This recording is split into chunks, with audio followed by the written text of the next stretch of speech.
Alright guys, so today I'm very excited to show you guys all the best decks for every single hero in the game in 2021. So this year has been kind of a year for PvZ Heroes as we found out a lot of things in the game and really just, found out so many new decks and, new ideas and, really some odd additions to some sort of decks and, things we certainly did not anticipate to be like competitively viable and sort of going to be showing you guys like what the Discord meta, kind of opinion of decks is, at least like from my perspective, on like what decks are good and what decks are bad, in terms of like comparison, and also showing you like the best decks for every single hero, so you guys can use them, if you play PvZ Heroes, either competitively or on ladder. So we're gonna start and we're just going to start right here, and the first deck we're going to be showing is going to be the best deck. So we're going to go from the best to the worst. So we're going to do plants first, and then we're going to do zombies.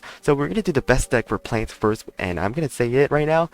The best plant deck in the game right now, and the best deck in the game right now, is probably Brainz. So this deck is basically using the Guardian package early game, which is the Forgiving Us, Photosynthesizer, Triceratops, Garlic, and kind of free nut things. And you'd really get a lot of tempo on the board early game with these two cards right here, specifically Galactic Cactus and Forgiving Us with Photosynthesizer and your Triceratops. So basically the whole idea of the deck is pretty simple. It's basically a tempo deck. And you got a lot of, anti-tricks, and you got a lot of anti-minions. So these Potato Mines and Hot Dates are really just like really strong options against those crazy package decks like Guard Burn and Barrel Pirates. And this deck does very, very well against those crazy packages, including Guard Burn and Barrel Pirates, and basically every single other package hero like Boogaloo and Professor Brainstorm package. Does great. So the notable inclusion of this deck is basically the Doublemint.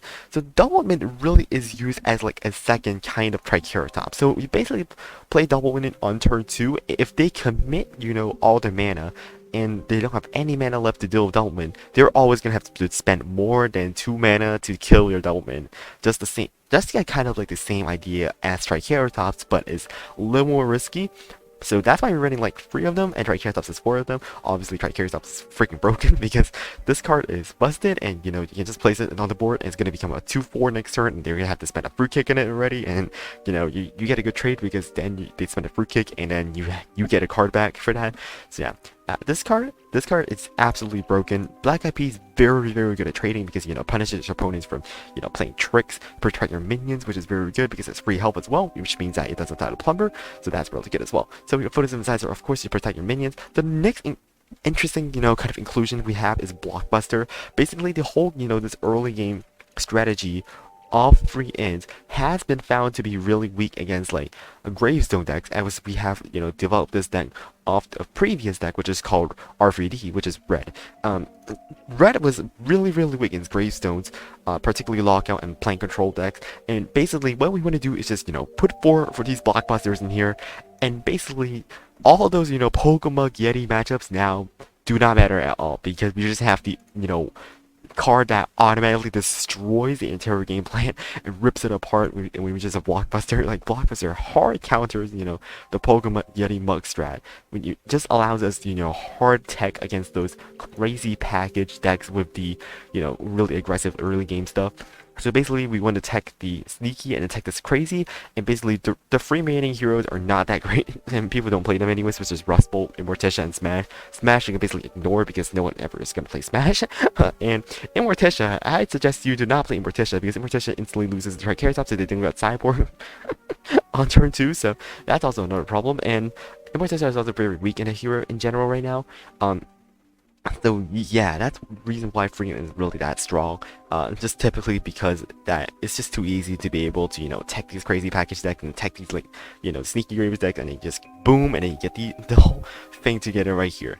And the other like kind of finisher we have in the deck under the free nut, of course, very, very strong finisher because it buffs your minions up.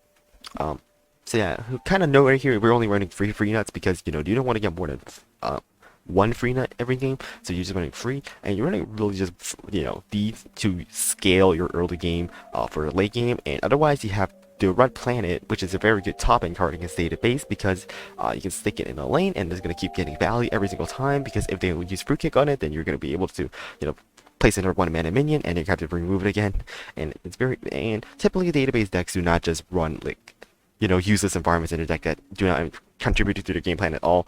So because database decks tend to not run like, and competitive decks tend to not just run unnecessary environments like Tributary Retreat, or like Graveyard to counter your Red Planet. So yeah, this is why it's a neat thing. Good inclusion in this deck, and I'll show you a kind of a more, anti-ladder version of like free ins right here. I think this is like a little bit more anti-ladder in terms of, how good it is. Basically, trying to run like click bees instead of our primal potato mines, because click bees are, more proactive in developing that, early game tempo, and you really don't need as many like primal potato mines to deal with that, ladder threads. And click bees does make sense right here to put in here. Basically still running the same deck with a little bit of ratio changes right here with more black eyed peas and just like a little bit more things right here. Anyways, that's a little bit basically a more adaptive for the ladder version, kind of like free in. Basically, you can just run aggro grass knuckles. Otherwise, you can run Savage Cucumber, which is this deck right here, which is also a very strong tempo deck. Although I would not recommend running this because it's kind of weak against a lot of things, like the crazy class typically, and like teacher. So yeah, this deck is also fine if you want to run it, but not the best option that Grass Knuckles has right now. So yeah. Brainz is the best plant deck in the game, and probably the best deck in the game right now. Alright, moving on to the next plant deck, and that is going to be Captain Combustible, and we're going to be looking at Combos. So this is basically Combos.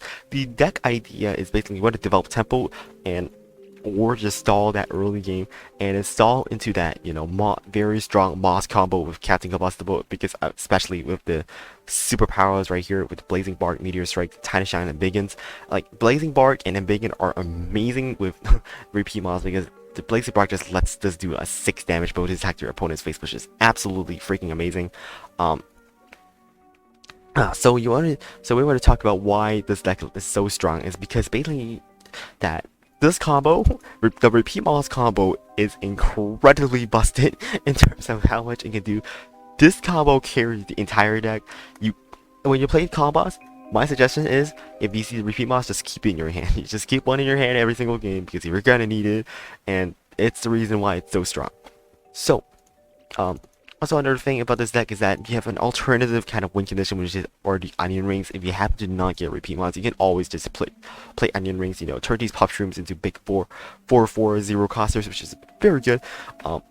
So yeah, the early game plan, basically, if it's crazy package, then you kind of just want to, stall it out by, placing these 2/2s in front of the Grave Robbers, in front of the Comet. If it's a Comet, then you can do a 1-drop plus a Puff Stream to kill that Comet, which is pretty good.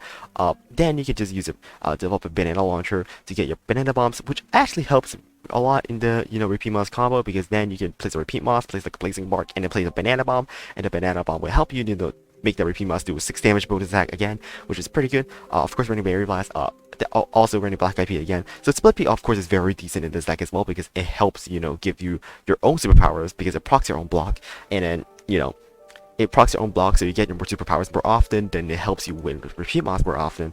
So it's kind of like synergetic with the whole deck. Click Peas, of course, are very strong. Blue Green cards also very strong. Velociraptor Hunter, probably one of the best cards in the game as well right now, because, this is just so hard to, efficiently remove, other than like Weed Spray, at the turn you're played. If they have Exploding Fruitcake, this is gonna, like, they can't really Exploding Fruitcake this on turn 3, because then it makes the thing in the back have 2 attack anyway, so, kind of a negative trade for that. So very strong card as well, because it's a very, decent amount of stats, that is hard to remove. And that's basically it. This version is definitely more for the ladder purposes, and yeah, this is what the video is for. It's basically for you guys to, use these decks on ladder, and basically just, have fun, and still be able to use some very competitive decks in the game. And yeah, so I didn't actually explain this, but we're running 2 Banana Bombs basically just as an extra early game mileage. Also it's extra synergy repeat Mods, but otherwise it's like the worst card in the deck.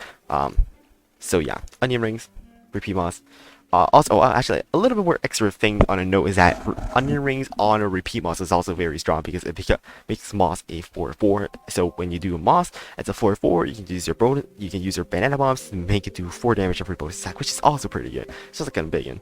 All right, so next deck, or rather, I should say next hero. So we're gonna be showing you the next hero right here, and I can't believe it. I'm gonna say it, but the next best hero in the game is Citron. So it got a long way because last year Citron was the worst plant hero in the game, and this year is the third best plant hero in the game, and it's pretty much, you know, because of this deck right here, which is elusives.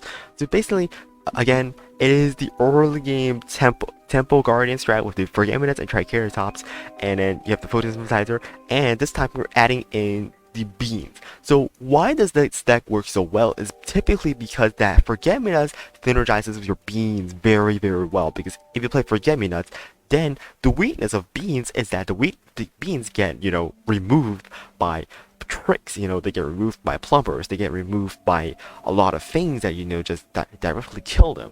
And basically Forget-Me-Nots, you know, just protects those beans from being removed so efficiently because it only costs 1 while still being a good stat minion. And not to mention that photosynthesizer synergizes with these beans very well as well, which, you know, we're running plenty of them, and we're running the, you know, kind of the best, you know, kind of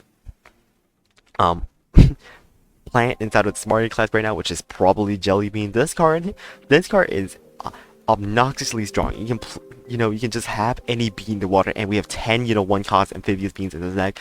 It's so easy to just have a, you know, 1-cost amphibious bean in the water, waiting for you on turn 4 just to place a jelly bean in there and make a 5/4 in the water, which is so hard to remove, especially because you have those Forget-Me-Nots and Triceratops still following the tempo as well.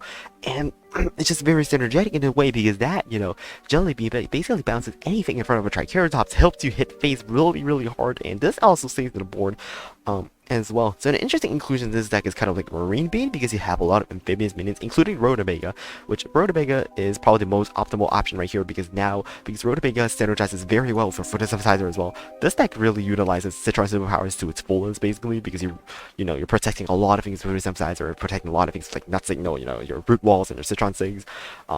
Basically, this whole deck is basically like revolved around like having your minions being protected by Forget-Me-Nots and photosynthesizer and Citron superpowers kind of things, and then you can follow up with tempo options, and you have your beans.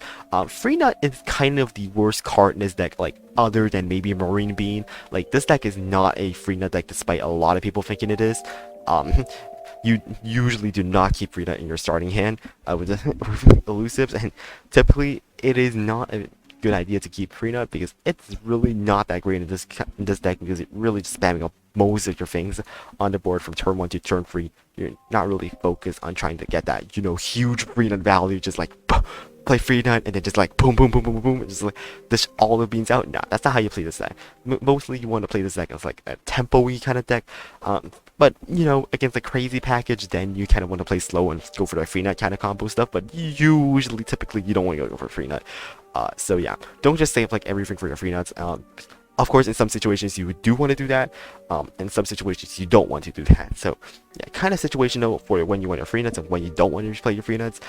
But anyway, the last card in this deck I want to explain is basically the Shrinking Violet. The Shrinking Violet really helps a lot because it is a relatively cheap unblocked card, and because you're developing so many threats on the board, they're gonna have the, because typically, you know, because you play Forget-Me-Nots, they're gonna have the answers as minions instead of, you know, playing tricks. Then you can just use your Shrinking Violet and just remove all their, you know, swarmy minions. And if they play a big minion, you know, they just get so punished by Jelly Bean. And basically you have this trifecta right here, where, you know, you have this to counter tricks, and then you have, you know, all these to counter tricks as well, including the photosynthesizers, and then you have so many things anti-tricks, and then you have the anti-big minion in terms of Jelly Bean, and Jelly Bean as a card itself is insanely good already. And if they're playing Swarm, then you use your Shrinking Violet and just gather all those minions, and then you can hit opponent's face. Typically, this deck does incredibly well against things in general. I think this went 10-0 in like less than 40 minutes. When we played this on stream, it was absolutely amazing. This deck is easily like one of the best decks in the game. If I was to push ladder with a plant deck, I would recommend elusives.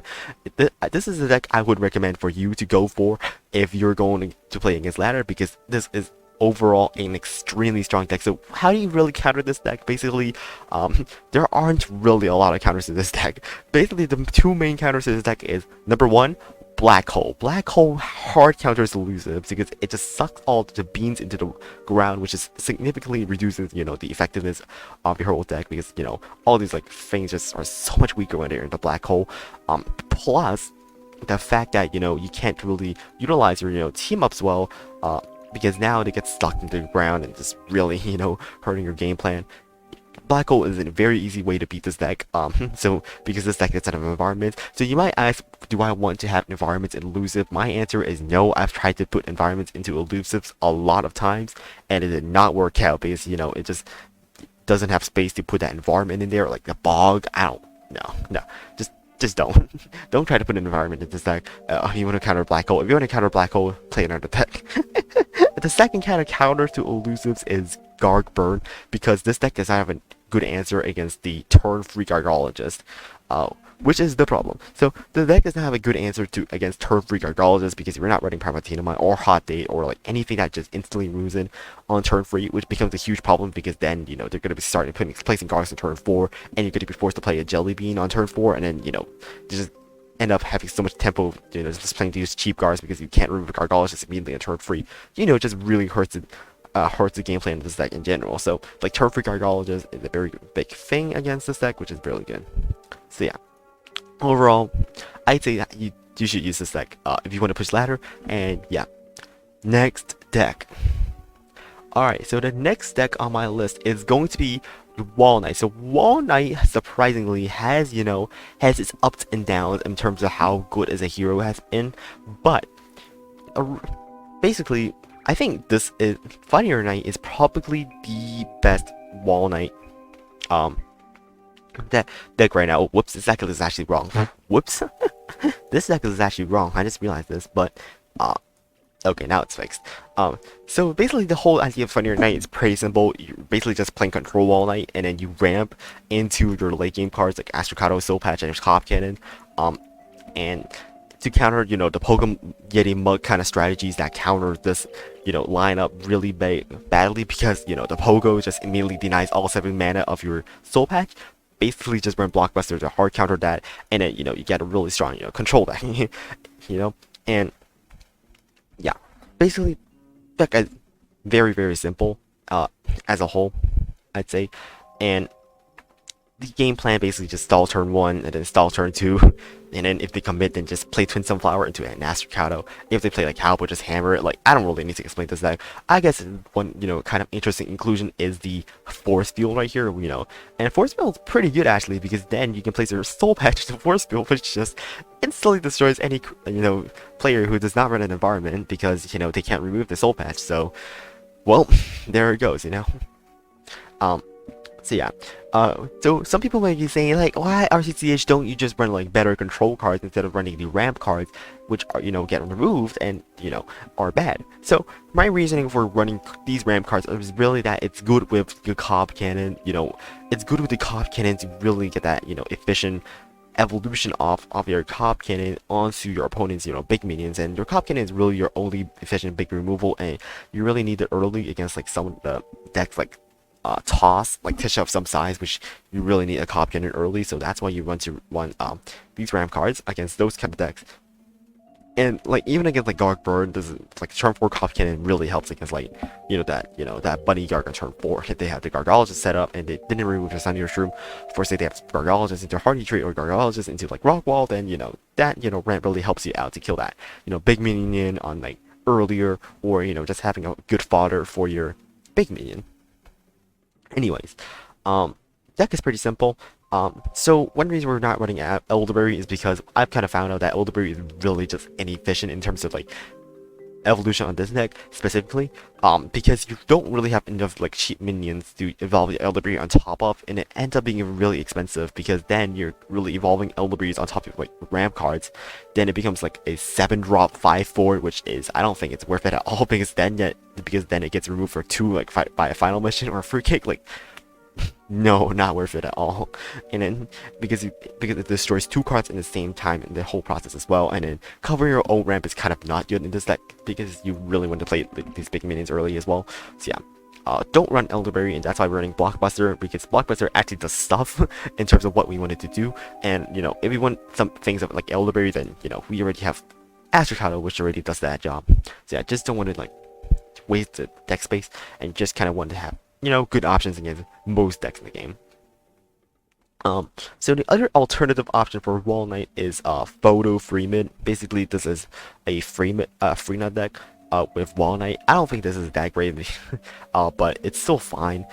This is basically the Guardian package for Wall Knight. Just the Guardian package for Wall Knight against Photosynthesizer, Triceratops, you know, Freena, you know, basically that kind of stuff. But with Wall Knight, basically, that kind of interesting inclusion is like Haunted Pumpkin with like Free Nut, but it kind of ended up synergizing really well because then you can actually just play this in turn 1 and then Photosynthesizer, which I find is a really cool combo. You know, Pumpkin with Photosynthesizer, you know, just, you know, 2 cost 4/4s, which I think is decent enough for a reason to run Pumpkin in a Free Nut deck.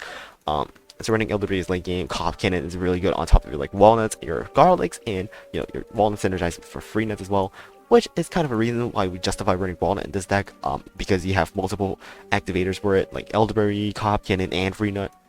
So we're running a couple of hammers to kill the teleportation zombies and cowboys. And that's basically it for Wall Knight. Just, you know, good tempo early game options, and yeah, Hot Date, just, you know, efficient removal against like Gargologist or Aerobics Instructor. So yeah, there it is for Wall Knight. So next deck is going to be Spudow. So Spudow, you know, like at the start of this year, we've kind of said like Spudow is like the best Guardian hero and the best, and you know, has the best plant deck in the game. We've kind of drifted away from that because, you know, Burst Martin really just suffers a lot against like these grindy, crazy mid-range decks, and we've kind of moved away from saying, you know, Barton is the best plant deck in the game, and now it's kind of mediocre, sitting in the middle of the pack, and it's kind of the worst hero out of the Guardians. Like, you have to compete against Elusive, Grass Knuckles, and Wall Knight. Barton really just sits down on, you know, the bottom of the Guardian list. I don't know what the most optimal kind of, you know, list for Spudow right now is, but I think Spartan Roots still does pretty well for what it does. Basically, this is kind of the best generic Free Nut deck in the game. This is the deck that it revolved around completely against around like the Free Nut, because Free Nut does really well synergy with your Banana Launchers and Velociraptor Hunters, because it makes them have free attack, which is like the best kind of, you know, Free Nut synergy in the game. But what does this deck really lack against is the lack of late game cards. The lack of late game cards really hurts, you know, the normal Barton deck list, which I'm actually going to show right now. The normal Barton deck list really suffers because it does not run any late game card that just helps, you know, win the game. You just place a bunch of tempo on the board and you can never break through because of tricks, and if you can't break through, then how do you win? And the answer is you don't. And that's why it's not good typically against those crazy mid-range decks, which have become a lot more popular nowadays, which is Trick Stash and Binary 22, which Barton just automatically loses against because it just doesn't have a good way of breaking through and just really doing that lethal blow. Even if you have the best Free Nut synergy, it's not the greatest, because Free Nut is not typically that great against control decks. Another kind of like deck we've been trying to build is like Burst Morton, which utilizes Incarnation instead of like Galactic Cactus, and kind of going for like Forgiveness Photosynthesizer, or again, kind of crazy like Guardian package in terms of protecting your minions. I haven't really found a really good deck list for this yet, but I think Reincarnation is kind of legit. But for now, I'd just say Barton Roots is kind of better, just for generic purposes, because I know it works, and that's why I'm going to recommend it. Burst Morton does not have full testing data yet, and I'm not going to confidently say Burst Morton is really necessarily better. So yeah, I'm gonna recommend Barton Roots as the best Spudow deck of 2021. Actually, I didn't even explain why Star Sword in this deck. Star Sword is really just in this deck as your extra, you know, 2 win conditions. So typically, I think like 4 win conditions in this deck in a deck is not enough. Typically, 6 win conditions is kind of like the sweet spot in terms of like how many win conditions you want in a deck. Like, so again, like a Comboss case. In Comboss's case, you have 4 repeat monsters and 2 onion rings, which is 6 win conditions. Basically, I just think like having 6 win conditions in a deck is, kind of like the sweet spot for every deck in the game. So we're running 2 Star Sources for like our top end, and yeah, Star Source synergizes very well because it gives draws cards, buffs your roots, your dinosaurs. So it buffs your dinosaurs, and these dinosaurs happen to be roots as well, which is very good, and it also buffs you up your garlics, and it gives you steam for late game, and that's basically why we run it. And yeah. So here comes the bottom 5 plants. So unfortunately, one thing I have to mention right now is that one problem with PvZ Heroes balancing is that there is a humongous gap between the top 5 heroes and the bottom 5 heroes on both sides, the plant side and the zombie side. Basically, the PvZ Heroes meta has evolved so much that we have basically found out solve what is the best class in the game. Pretty much that's Guardian class, and basically, the top 5 heroes so far, they have all been Guardian heroes and Captain Combustible. So we're using the 4 Guardian heroes because Guardian is freaking broken as a class in general, and we have Comboss on the top because Repeat Moss combo is really broken, and the next best hero, it's like so much worse than Barton, and it's just such a huge power gap between like the Guardian heroes and like the next kind of good heroes. And the next kind of hero that we're going to be talking about is Nightcap, and we're going to be talking about Psygro. So this is basically the updated version of like Psychocap in 2021. Basically, we're not running beans anymore, we're just running the Astro Shroom combo because this is just really strong. And of course, I'm going to admit it right now, this combo is easily one of the best combos in the game. Astro Shroom, Planet of the Graves. I think everyone who played PvZ Heroes for a little while would know what Psychocap is because every single Nightcap in the game is running Psychocap. But this is kind of like a more optimized version of Psychocap, like on a Discord kind of version. But we're running Buff Shroom instead of like Chromag or Pine Clone because it helps defeat against those barrels a lot better, because Barrel of Deadbeards is a huge problem on the zombie side that, just destroys your old Psychocap kind of combos because it just, has a whole barrel of Deadbeards and just destroy your entire board because all your minions are just 1 health, like your Puff Shroom, Super 2, and your Animal aBeans. Typically, why we're not running Pine Clone instead of Buff Shroom is because Buff Shroom is cheaper, so you can buff your minions immediately. So, for say you play a Shiver 2 on turn 1, you can immediately buff Shroom on turn 2 to stop those from dying to Barrel. And Pine Clone costs more and also removes the ability of your Astro Shroom, which is the most important thing of why we're not running Pine Clone instead. Is because it removes the ability of the Astro Shroom to keep hitting face in the Planet of the Grapes. So we just want this to keep drawing cards in the Planet of the Grapes. Basically, we're running Gloomstream as our top end card if we don't get anything else. But Gloomstream helps us to do very well anyways because we're running a lot of mushrooms in this deck. And we have a lot of mushroom powers because we're Nightcap, so synergizes very well as well. So yeah, running 2 copies of Shelly basically protect your minions. You could run something else, but Shelly is okay. Banana Launcher, just draw those banana bombs from your banana launcher, stalls for that cycle combo that you want to set up, which just happens to be pretty good. Also running Blooming Card, just very good 1-cost card. Basically, these cards are just combo with the Astro Shroom combo for obvious reasons. Blast Radish Hunter is a solid card as well.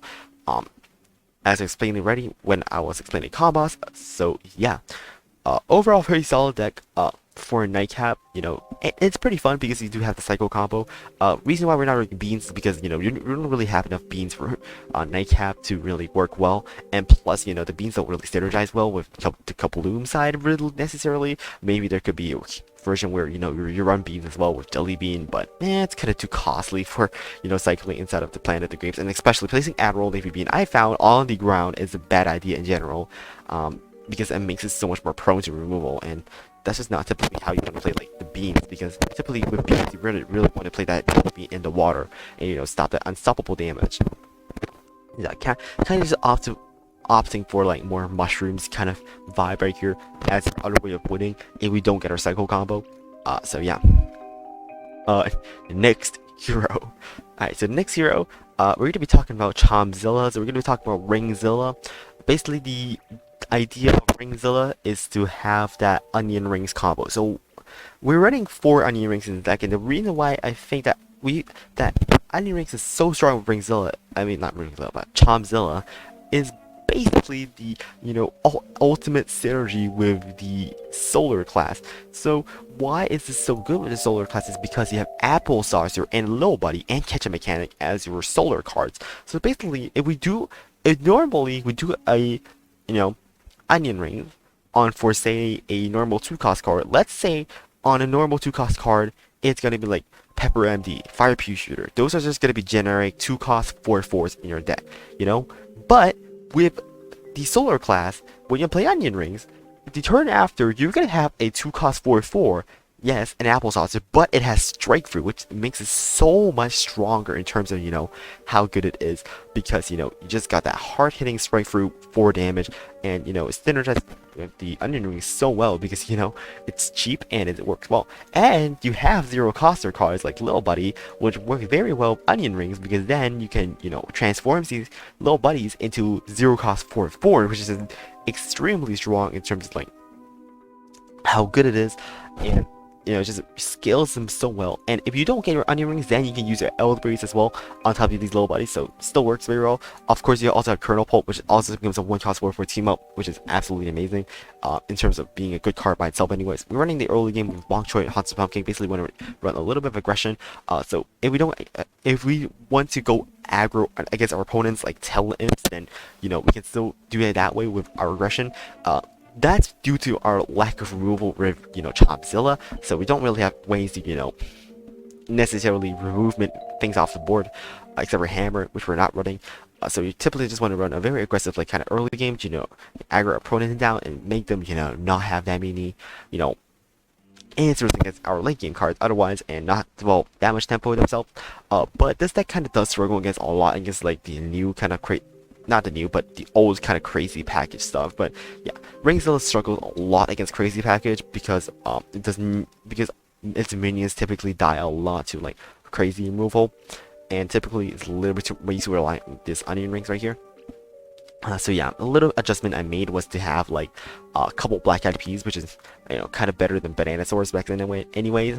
So run a couple black-eyed peas, just to make sure you have that little 2 free option, so you have a little bit of a good option to have, play around their tricks instead of just, spamming these, like, 2 health, 1 health minions on the board, which is not good. Also, I didn't even mention, but Catch a Mechanic is also 4/4 base stats after bringing buff by onion rings, but after you place it, it's gonna count 1/1 for every single minion still. So if there's 3 minions on the board and you play a 4/4 Catch a Mechanic, you're gonna get a free cost 7/7, which is exceedingly good.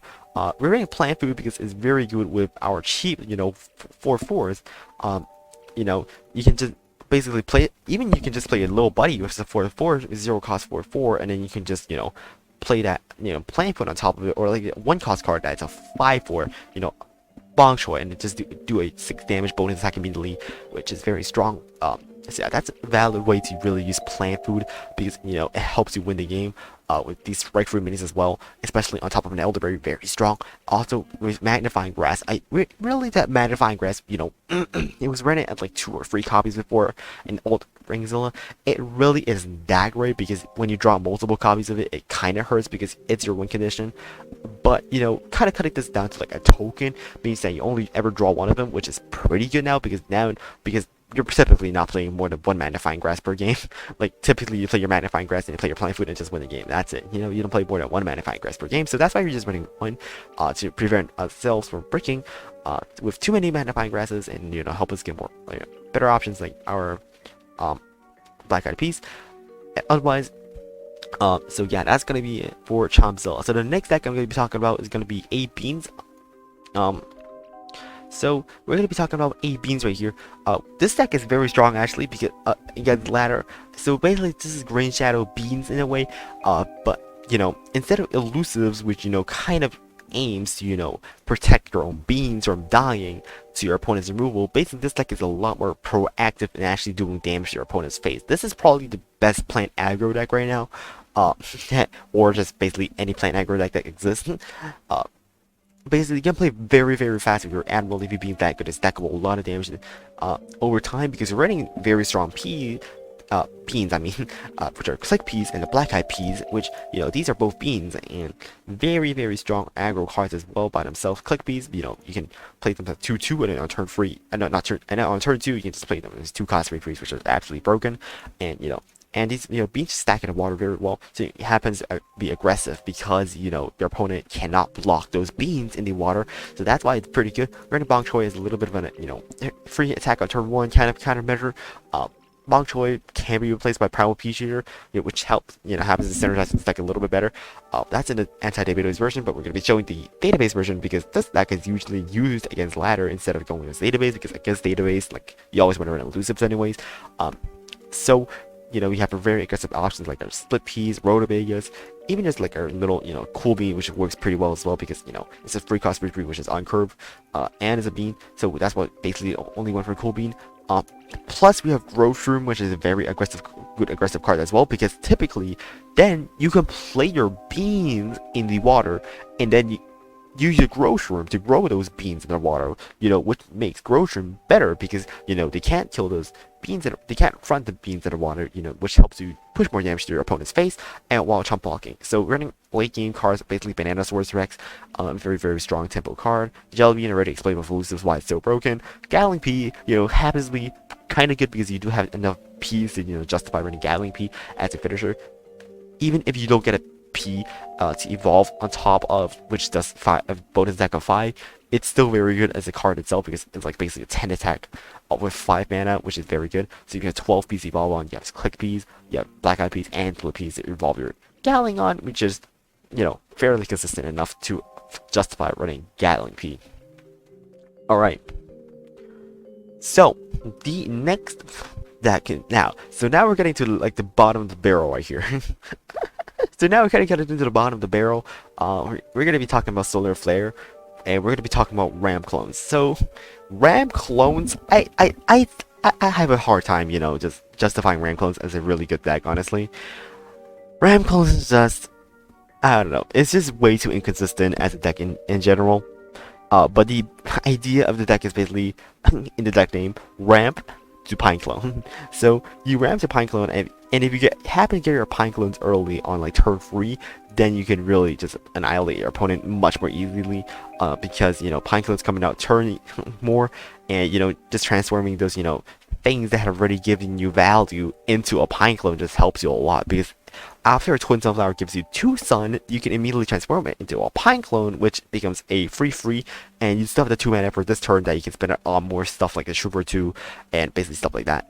But the reason really just suffers between the Pine Clone, not being not the Pine Clone not being strong enough, but when you do not get Pine Clone, it just happens to suffer so much badly because the alternative ways of winning are not strong, which are Elderberry and Nasricata, which get countered very, very easily.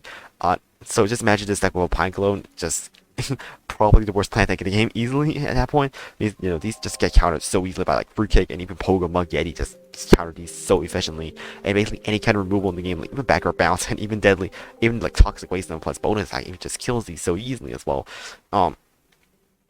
So yeah, that's the main problem with Ram Clones, is just not drawing your Pine Clone. And even if you draw your Pine Clone, you're not guaranteed to win because you're not guaranteed to get those Ram cards into your Pine Clone, or not guaranteed to get your fodder for your Pine Clone as well, and you're not guaranteed to have that Pine Clone option that just transform that board into a crazy free board every single time. So that's kind of a main issue of Ram Clones, but it is the best kind of Solar Flare deck that utilizes Pine Clone, which is pretty cool. Banana Launcher, why Banana Launcher?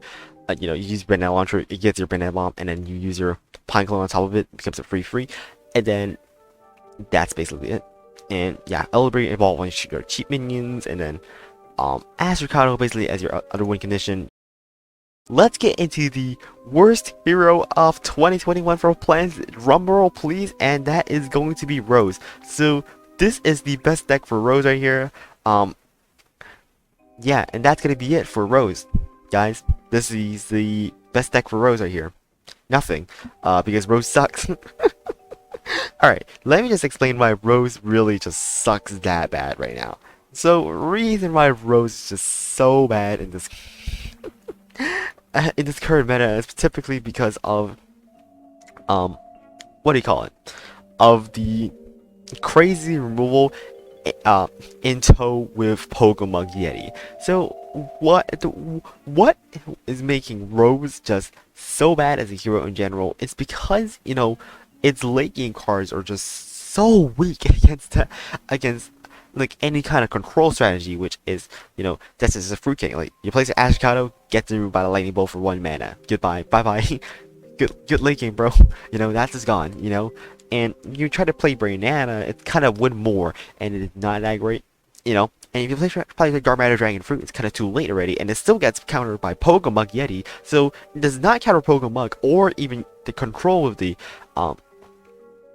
kind of any control deck with like Rocket Science and even Fruitcake. Rose struggles a lot against. And the next biggest problem with Rose is that on turn 2, Rose is actually, I'm pretty sure, the only hero in the game that does not have a free cost. Rose is the only hero in the game that does not have a free health option on turn 2, which is a humongous problem for, Rose being a viable hero. So what people do against Rose is on turn 2, just place a 1-cost card and leave a Plumber in your hand. And nothing as Rose has more than 2 health on turn 2, which is a huge problem in terms of building a deck for Rose. And I've been struggling against, to really just build a good deck for Rose because of the specific reason is that opponents just, play 1-drop and a Plumber on turn 2, your whole game plan is destroyed because you can't do anything. Your turn 2 is guaranteed to be dead. One of your minions is guaranteed to be dead to Plumber, and your minion of like a Hotman guaranteed to live. Huge problem. And the kind of solution I've kind of came up to this problem is kind of like this heal package, which is Little Buddy, Prime Sunflower, Pepper MD, Catch a Mechanic, and Rescue Addish.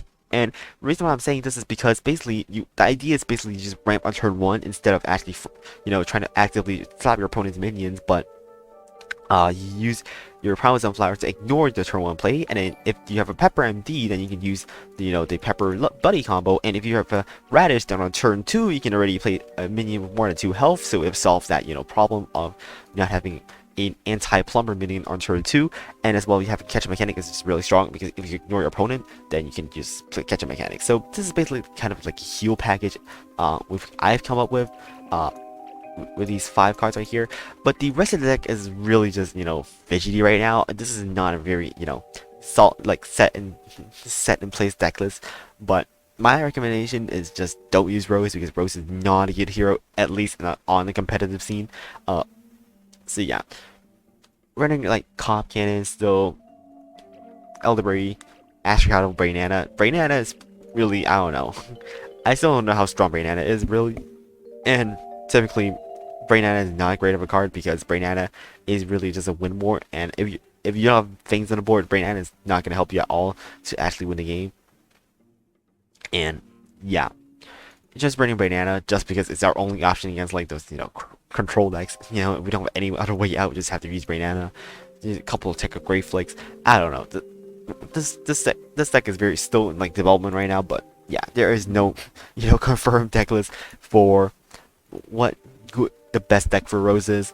Honestly, if you want to show me, if you want me to show you what the quote-unquote best Rose deck is according to Sushi, I'm gonna tell you right now, this deck freaking sucks. Okay, do not craft Ramen Rose. This deck sucks ass. Do not craft it. Okay, stop. This is not a good deck. This is very bad. Do not craft it. Okay. And that's going to be it for all the plant heroes. For Beta-Carrotina, we don't have a deck for Beta-Carrotina. Basically, just use Citron. There's no deck for Beta-Carrotina. Just use Elusives. It's fine, It works on Beta-Carrotina, and that's basically it for, the best plant decks of 2021. Alright, so now for the best decks of 2021 on the zombie side. Again, we're going to go from the best to the worst kind of. In terms of how good every deck is. So we're gonna start off with the best zombie deck in my opinion, and that's gonna be Telimps. So Telimps is pretty much like the best jack of all trades deck. If you really just want to think about it, this deck is so strong because it has basically everything you want in the deck. It has card draw. It has very strong win condition. It has a very strong, synergy curve, and it has a very good game plan as well, and very good finishers. So, basically the idea of this deck is that you can teleport deadly imps in front of your opponents, cards, and you can use Imp Commander when you teleport it in. Then you can hit your opponent's face more consistently.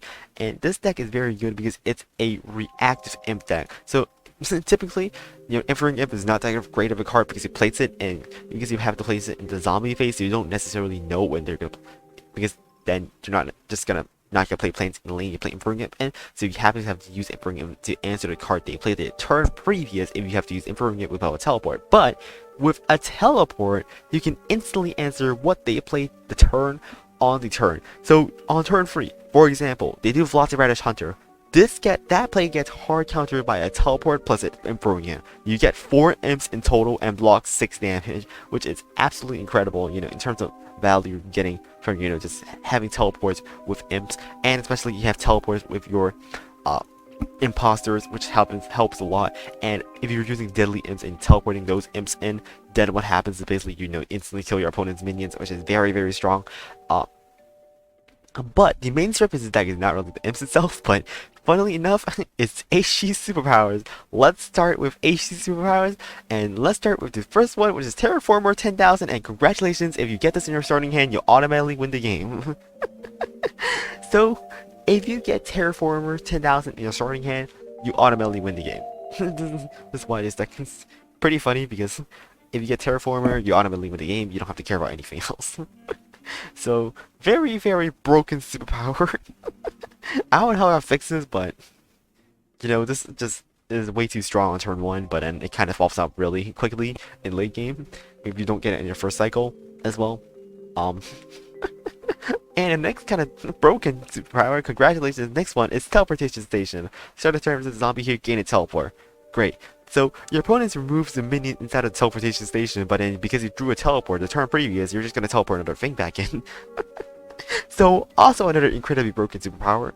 So we have Ice Moon, which is zombie heroes get strike through and you freeze all the plants here.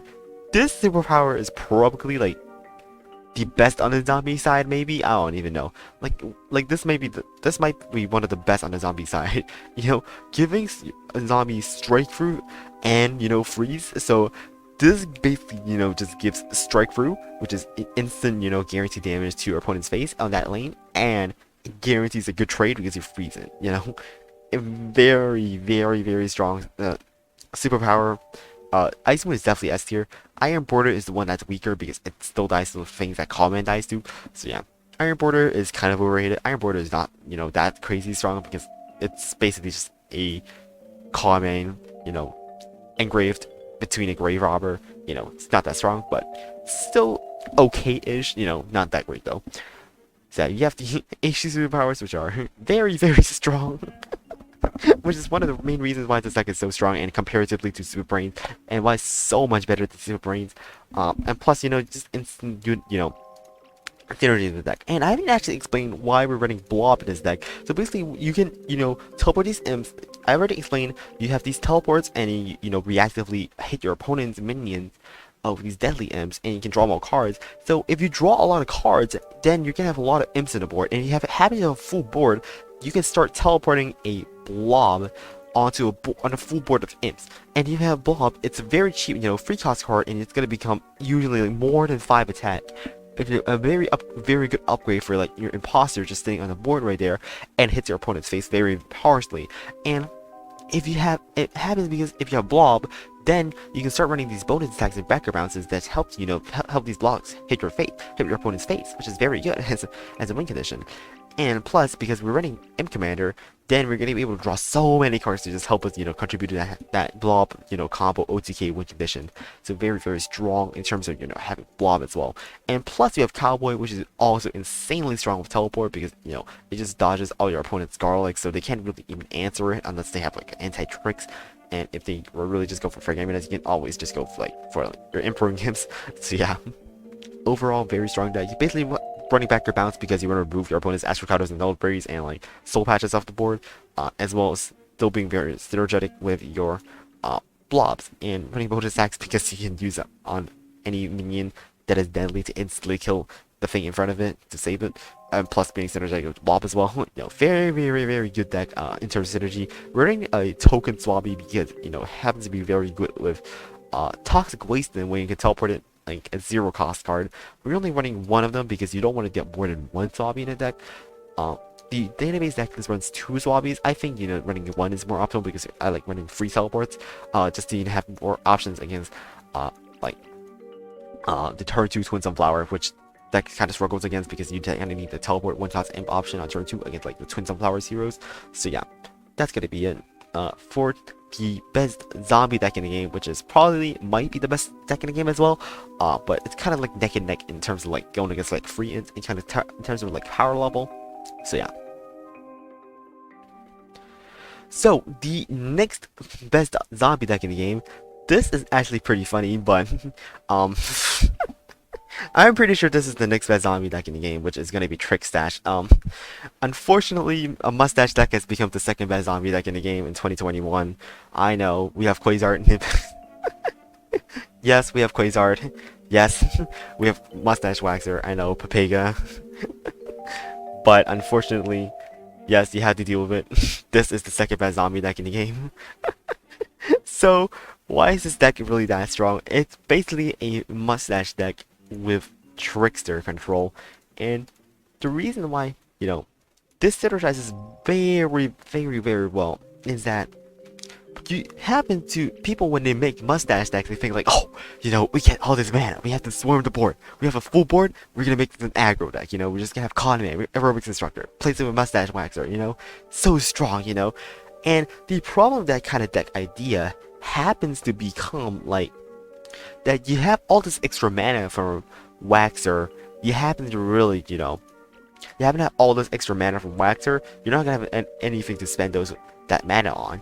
And this deck kind of solves it because you have your tricks that you can, you have mana to spend on tricks when you have a full board with your Waxer. You spam the whole board with Waxers, and then at the end of this spamming phase, you're gonna have like a couple of mana left over, so you're gonna be able to use it on tricks instead to buff your Trickster up.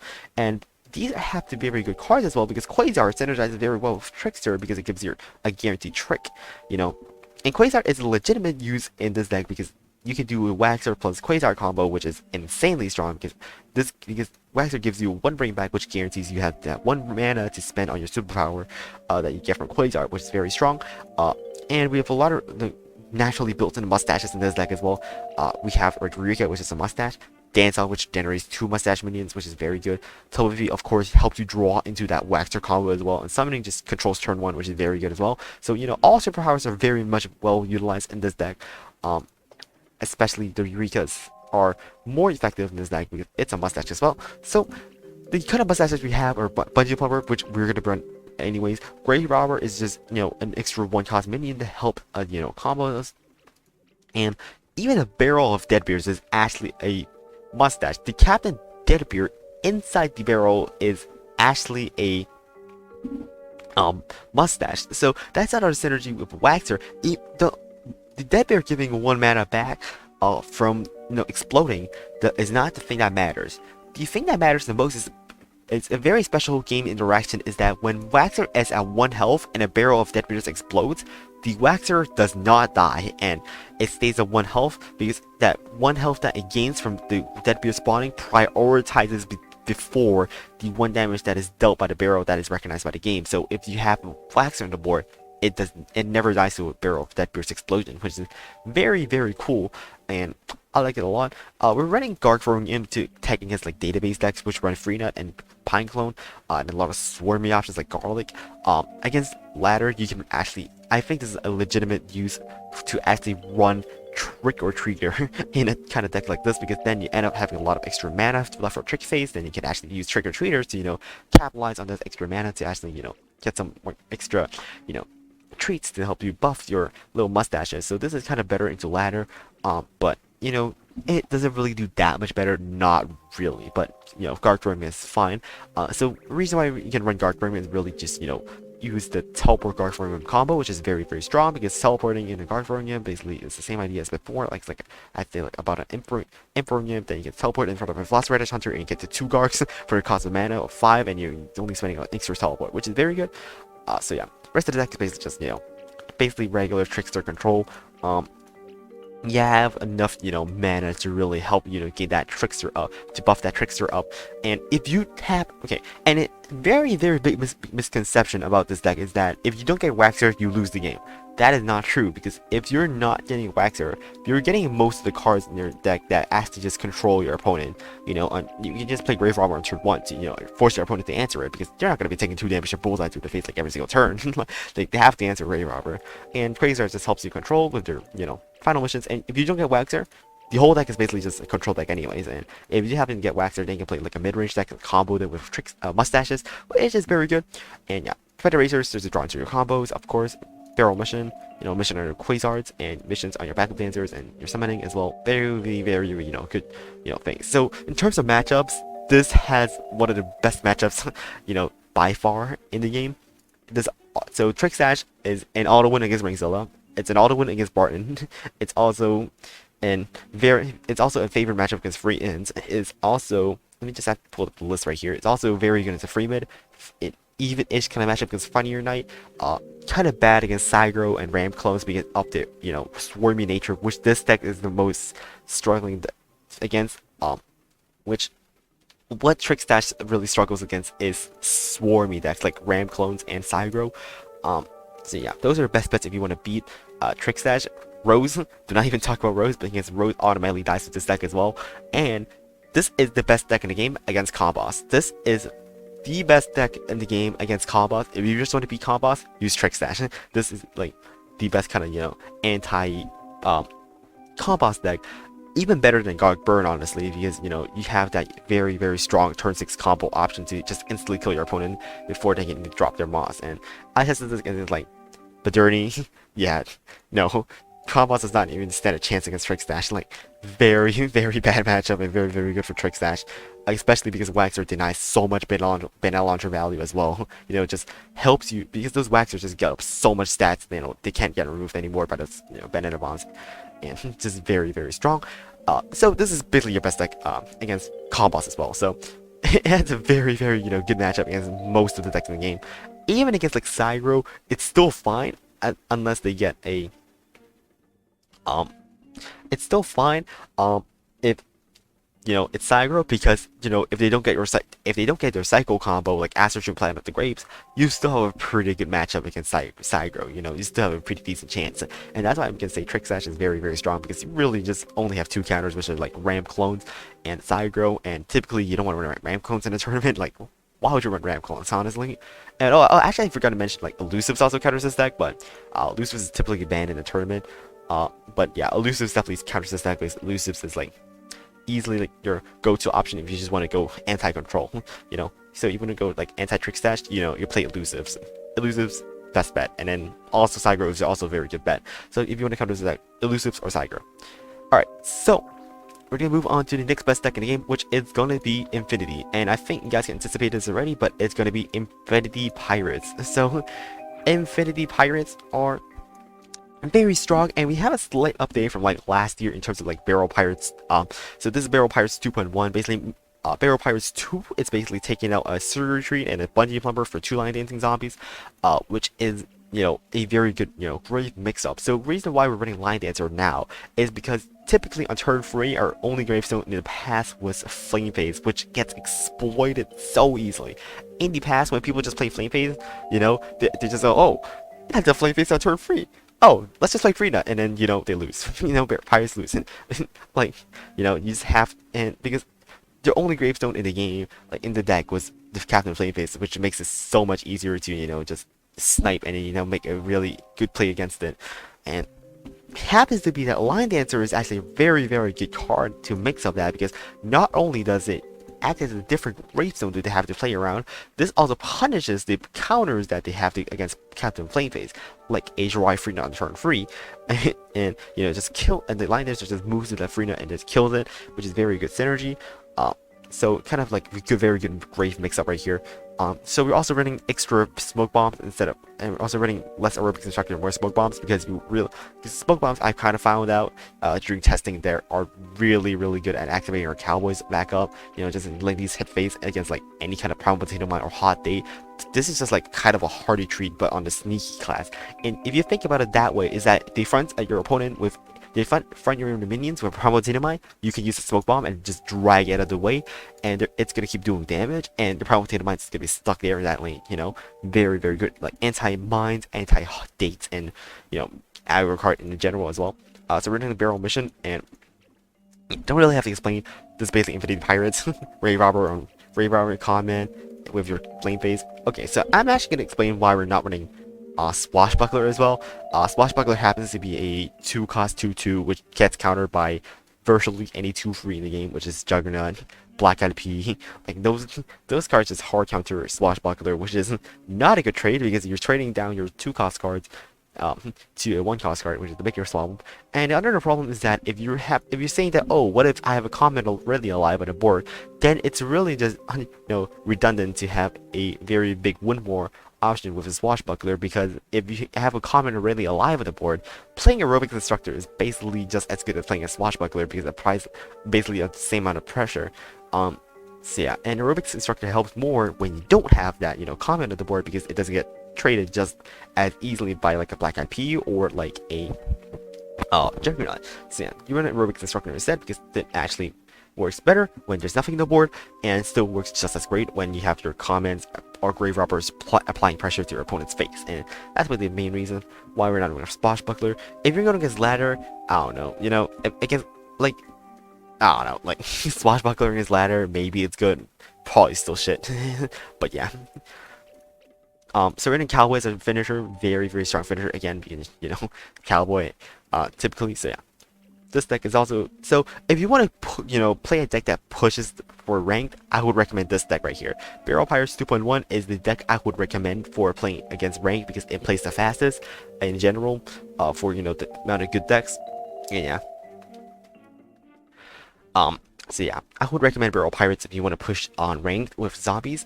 So yeah, overall very strong deck against even like ladder and even against database.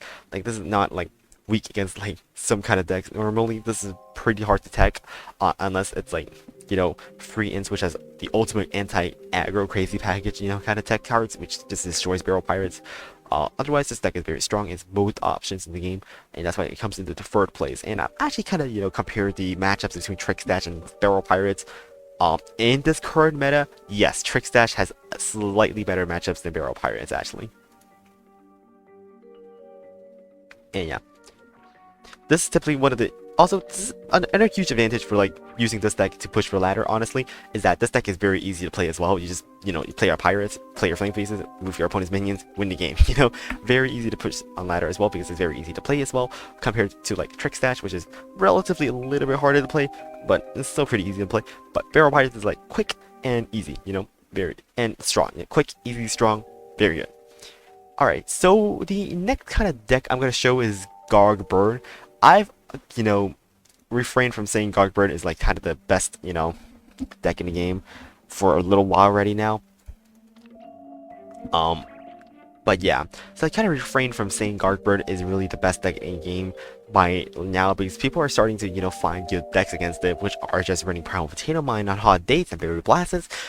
Typically Garg Burn is still a very strong deck.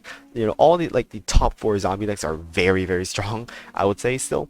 But Garg Burn is not as good as it used to be, because a lot of decks are now like tech against it already, and probably have anti-crazy options against it.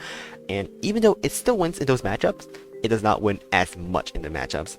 And yeah, so basically you just want to say that's a pretty complex deck to play. The Garg Burn is basically a mid-range deck that you can adapt your playstyle against a slow deck and a fast deck. And against a kind of fast, like aggressive deck, then you can opt to play slower and use your barrel missions and control cards to slow down your opponent's aggression and remove their things off the board. Against like a slow deck, then you can really just pile up that pressure of the common, Brave Robbers, and Aerobics Instructors, and Barrel and Captain Deadbeards, and really overwhelm your opponent that way. I'll drink a bit of water because I've been talking for so long. But against other decks, then you can use your Gargologist into your Gargs right here.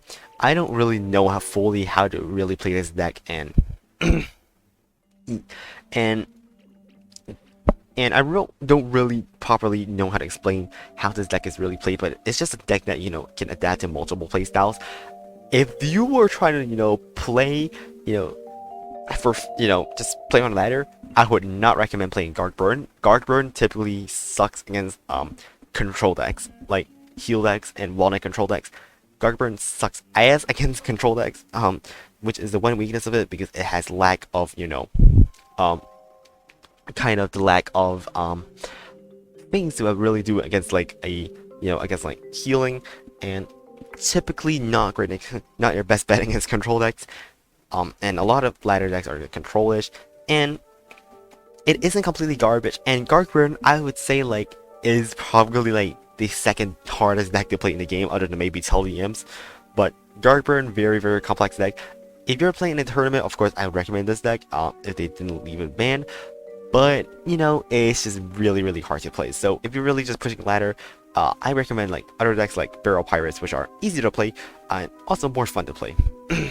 So, yeah, we're gonna move on right here to the next deck, and it's gonna be Binary 22. So this is Electric Boogaloo. Basically, we're gonna be talking about Binary 22. This is very interesting and kind of a deck that also kind of functions like a Guard Burn, but kind of adapts its playstyle against like certain kind of decks. But this deck is kind of like a more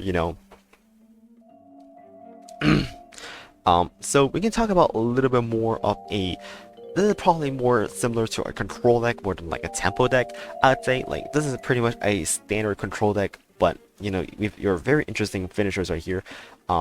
So you have your cheese cutters and your dog walkers to control turn 1, and your bungee plumbers, and on turn 2 you run cyborg to counter strike carrot tops, and you run fruitcake, and you have extinction event. Very good controlling options right here. This top these top cards right here, these 8 cards right here, bungee plumber, these are all very good control cards in general. You control that early game, and then in the late game you can follow that up with an Area 22 plus binary stars kind of combo, which is very strong because the binary stars to Area 22 ends up doing 10 damage to your opponent's face, which is very powerful. Or you can use a bunny guard and then just hit your opponent's face. I do not exactly know why you don't want Supernova guard instead, but from what I've heard is basically you want to run bunny because it generates eggs, and then you can use a final mission on top of the eggs, and also when it gets frented, then you get more value overall because it chump blocks. And yeah, that's why I've heard like Binary 22 is strong as a deck.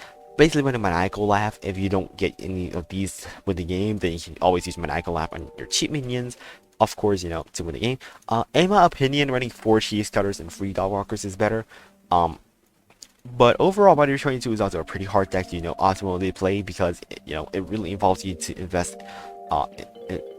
invest really well into like an optimal turn to really play that Area 22, and then optimal turn to play that Bunny Dry and that Binary Stars. Kind of a hard deck to play. So yeah, if you were to play Electric Boogaloo, I'd recommend a different deck, which is the Tempo Package deck. So this deck is kind of easier to play. This is basically the Temp Crazy Package, but with Electric Boogaloo. And you have Cheese Cutter, really aggressive options right here, and then follow Aerobics Instructor. So the main appeal to running this deck is basically having Synchronized Swimmer. So Synchronized Swimmer is just insanely strong this deck. It's basically the heart and soul of basically this deck. Is you get your big minions, buff them up, and then using a Synchronized Swimmer.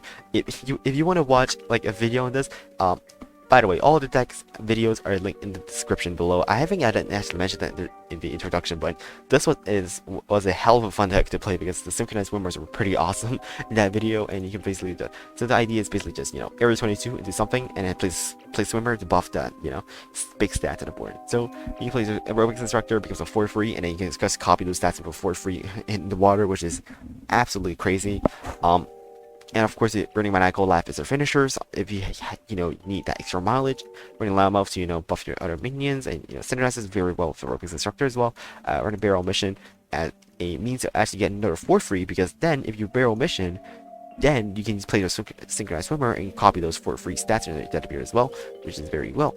It works very well. And also you can play slow down and just play a little bit of control, and then just go for the Maniacal finish as well, which also works. And yeah, this is kind of an easier deck to play than Binary 22, and it's a relatively more simple game plan than Binary 22, so you can run it. So yeah, So now we've gotten out of the top 5 to zombies. I'm gonna say it right now, but there's also a big gap between the top 5 for zombies and the bottom 5 for zombies, but not necessarily like the bottom 5 right now because we're gonna talk about Super Brain. So Super Brain's Healthy Imp, basically the same thing, but you're just running slightly different ratios. You're running Leprechaun Imp instead. Typically, we're running less record bounces and like our bonus attacks is we have carried away and cut down his size and super stench, which means we have more bonus attacks and more removal, so we don't need to run as much of these in our deck. And we don't have teleportation station either as well, which can justify 4 teleports in the deck, but we're running Leprechaun Imp instead of Neutron Imp because we don't have any environments built into it, our Super Brains. Typically, we just really want to run HG Telimps, and HG Telimps is so much better because you don't have to run Leprechaun Imp, and you can just run that Neutron Imp, which is so strong in terms of, you know, destroying your opponent, because it synergizes your superpowers so well, and as well, overall having really broken superpowers as a whole, you know, it just makes HG Telimps so much better than Super Brain Telimps. Super Brain Telimps is like in the middle of the 11 zombie heroes, where HG Telimps is literally the best. So just very, very far away. I know people haven't been able to get HG in the shop for so long, which is just unfortunate. So you're gonna have to stick with this if you want to play Telimps, and yeah, unfortunately, you're gonna have to run Leprechaun Imp and, you know, just run a less good version of the deck. So yeah, that's really it for Super Brain. So now we're gonna move on to the next zombie deck, which, I mean, this is not kind of scraping to the bottom of the barrel now, because next deck is going to be Lockout. So it's going to be Brain Freeze. This is kind of like Lock-In, but we changed 2 cards. I don't know, this is just like better version of Lockout pretty much, because pretty much I found out that you really just have to run more early in your Lockout. The database version of Lockout is just really bad because it only has 3 Dog Walkers, which means that, you know, you guys just get destroyed if your opponent plays on turn 1, like for Gigantacus or Gigantacus. You end up losing so much tempo, you know, you can't counter it. Basically just run early game Guardian kind of defense against Triceratops, you know, Forgetting Nuts, and, you know, just provide so much tempo, and not much tempo, but a lot of control. And then you can follow that up with Area 22s and, you know, your Pokemon Yeti and your Raptors, kind of 2 swimmers in the deck because you want a swimmer to copy your big stats or Mug, Cryo Yetis, and Raiding Raptors. Not running as like 4 swimmers because you don't really need to play that many swimmers instead. So yeah, running Raptor instead of Line Dancing Zombie. And the problem with Line Dancing Zombie is because that you play Line Dancing Zombie on turn 3, every single person in the mother knows it's going to be Line Dancing Zombie, so they're always going to play around it and ends up doing very little. This is not the same scenario as in Plank Control, because in Plank Control, then you have a lot of great options because you have Landscaper and Excavator Zombie, which means Line Dancing Zombie is actually viable because, you know, they don't necessarily know it's a Line Dancing Zombie when you have other gravestone options like Landscaper, you know, so they, you know, sometimes sprint it and sometimes don't, so they don't know really what to make. But if it's in Lockout, I just don't want to run Line Dancing because then it happens, you know, gets, you know, counterplayed so easily, because they know it's going to be Line Dancing on turn 3 for certain. So yeah, not that great on turn 3. We're also not running Maniacal anymore because I just think running 4 Area 22s is better, just as a means to break through, because you have Pokemon Yeti that gives you tempo already, and your swimmers that go in the water, which is better instead of actually hitting your opponent's face. So yeah, Raiding Raptor synergizes Swimmer as well very well, and Area 22 and Pogo. We're not running Botanist anymore. I'm just gonna say it right now, Botanist is such a bad deck. Not a bad deck, but Botanist is such a bad card. I really can't, you know, justify running Botanist anymore. You play on turn 2 and then just lose to Mint or Triceratops. It's just too slow. It's just too slow. And if you really want to, you know, have Botanist that, you know, really cool Area 22 guys, you know, just Botanist into an Area 22 with a big minion, like, wow, great. You know, it's so specific and so situational that you just don't want to run Botanist anyways. And if you play Botanist, you know, no one fronts it, okay? Literally 0 people front Botanist. Who the heck fronts Botanist? I'm just going to ask right now. Like, who the heck is going to front Botanist? So it having free health really never matters because realistically it's just going to be a 2-cost 2-1. It's just a 2-cost card that does 2 damage to your opponent's face. And, you know, you take 1 damage back from the plant you make. And the reason is because it's not a threat, you know? And people say that people just ignore Botanist, and so you can use Area 22 on it, which I'm going to say right now, like, how did you manage to, you know, just play Botanist and to play Area 22 without getting punished by something that, you know, the plant players is running? Like, and that combo is still so slow because it's still just 5 mana for 4 attack, which is so slow. Just, no. Just throwing Botanist, it's not a good idea. found that out pretty much. Just don't buy this. It's kind of like lock-in, but yeah. Definitely inspired by Lock-in, but just running Swimmer I find is a little bit better than like Laser Base Alpha, because Laser Base Alpha is not a good, kind of card. So next on the list is surprisingly actually going to be Poggerati. So I've kind of like did a little bit of things right here. But Poggerati is actually better than Plane Control in my opinion, because it has slightly better matchups against decks typically. But Poggerati, this is a very, very fun combo deck that basically just utilizes the Paparazzi with Teacher Win Condition with Rustbolt. So this is basically the miracle deck of PvZ Heroes. The most miracle deck in PvZ Heroes, the combo deck of all gods. Basically, most fun deck ever. This is one of the best decks on ranked as well. Because, people just happen to really struggle against, these teachers and your Paparazzis. And, you just pull off this humongous combo of doing a bunch of damage to your opponent's face with your paparazzi and the health retreats and their gold virals, and you end up doing so much damage to your opponent's face, because they just can't remove that paparazzi off the board, and it just becomes like a 10-10. And it happens to have so many tricks in their deck, just constantly buffing it, and then you do bonus attack and remove, and bonus attack, and then basically just kill them. So interesting inclusions in the deck are like Parasol. Parasol is actually very good against like Kabloom removal, because you typically the weakness of Teacher and Paparazzi as well are them getting removed off the board on the plant space. So what you can do is just stick a Parasol on a board, and you place your Teachers and your Paparazzis next to it, and then it protects them from getting removed, so you can actually pull that combo off. And you're running a couple of defensive options like Rolling Stone, Beam Me Up, and Flick, of course, to help you more into controlling that early game as well. Rolling Stone happens to be very good against like Breaking for the Synthesizer, and Beam Me Up is also pretty good against Triceratops.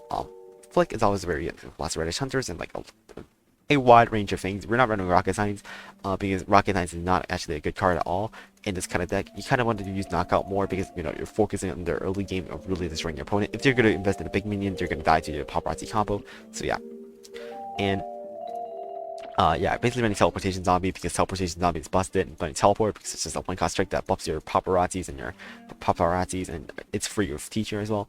And you can teleport these and to avoid the removal from the plants as well. So very, very strong deck. So a specific way how to play this deck, there's no really real specific way to play this deck.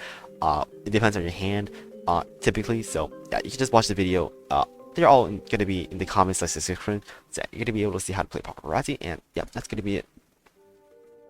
So the next deck is going to be Plank Control. So I'm just going to be using database deck list for this one. Plank Control is just a very, very strong, solid deck that you can use. Basically, just a control deck that you utilize as Black Hole primarily, a thing to control around. Basically, using Pokemon Yeti again, and you're just running a bunch of control cards right here. Not much to explain right here. Running Sumo in the Black Hole. Basically, you can play Black Hole in lane 4 and then play a Sumo in a different lane, and you can drag your things into the Sumo, and and that's pretty much synergetic. You can run you're running Rolling Stone, running Hardy removal, which is very good, and Landscaper as well, which is a very interesting inclusion in this deck because it happens to actually synergize with Monk very well as well, because then you can use her Landscaper to nerf minions that can be killed by Hardy removal. So very, very nice. Running Excavator because it actually works well with Black Hole as well. We're running Weed Spray because it's a fuel clear card, and it's like Sagro, even against Elusive. Against a lot of decks, Weed Spray is very strong against. The most notable deck that Plank Control is strong against is Barton, because Barton has literally nothing that has more than free attack, so Barton just literally instant dies to Plank Control because Plank Control has Hardy removal. That's really like how you counter Barton. Basically just have Hardy removal in your deck and you're gonna counter Barton for certain. And this deck hard counters Barton. And as our finisher, we have Plankwalker, which is a very good finisher because you just stick it on the board and that usually just wins the game. You get 2 pirates and you get a 6/6, which is very, very strong. Alright, so it's a pretty simple deck to play. Not that much to explain. Just basically, the good old set 1 Neptuna control.